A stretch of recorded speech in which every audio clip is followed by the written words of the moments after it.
ચાલો આપણે પ્રેમથી મહારાજનું ધ્યાન કરીએ. વાહ મારા મહારાજ, તમારા નેત્ર કમળ કેટલા સુંદર છે. કેવું તમે એકદમ અમી દ્રષ્ટિથી મારી સામું જોઈ રહ્યા છો. આપણા હૈયે હેતનો પાર નથી. આવું તમારું દિવ્ય અલૌકિક સ્વરૂપ. હા હા હા હા. રૂપની તો કોઈ સીમા નથી. પરંતુ મહારાજ, અમે કેવળ તમારા રૂપને ભજીએ એવા નહીં, અમે તો તમને ભજીએ છીએ.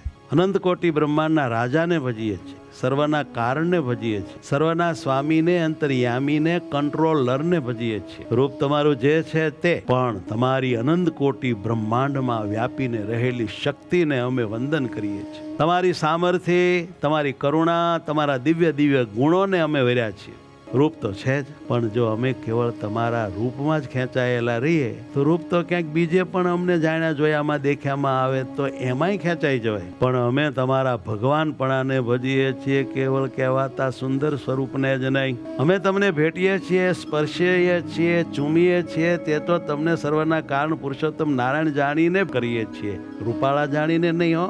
અને તમને કેવળ રૂપાળા જાણીને ભેટીએ, સ્પર્શ કરીએ ને તો ભગવાનની જે પટરાણીઓ હતી તે સામનું રૂપ જોઈને મોહ પામી એવી દશા અમારી પણ થાય. માટે જેવા છે એવા તમને જાણીને અમે ભજીએ છીએ, અને એનો અમને મહારાજ અનેરો આનંદ આવે છે, સુખ આવે છે. આવા સર્વોપરી સર્વાત્મા હે ભગવાન, તમે તમારા મહાત્મ્ય જ્ઞાનનું અમને દાન દીધું છે, આવા સંતોનું દાન દીધું છે, ભજન થાય એવા સ્થાનનું દાન દીધું છે, આવા હરિભક્તના સંગનું દાન દીધું છે, સમાગમનું દાન દીધું છે. તમ જેવો દાતા દુનિયામાં બીજો કોઈ નથી. આવું અમારું હિત કરનારા હે વાલા મહારાજ, સતત અમારા આત્મામાં અખંડ દર્શન દ્યો. સતત તમારી મૂર્તિ પરાયણ અમારી બધી વૃત્તિઓને રાખો બાપ, રાખો. હવે અમને તમારાથી ક્યારેય ક્ષણે છૂટા ન પડવા દેશો.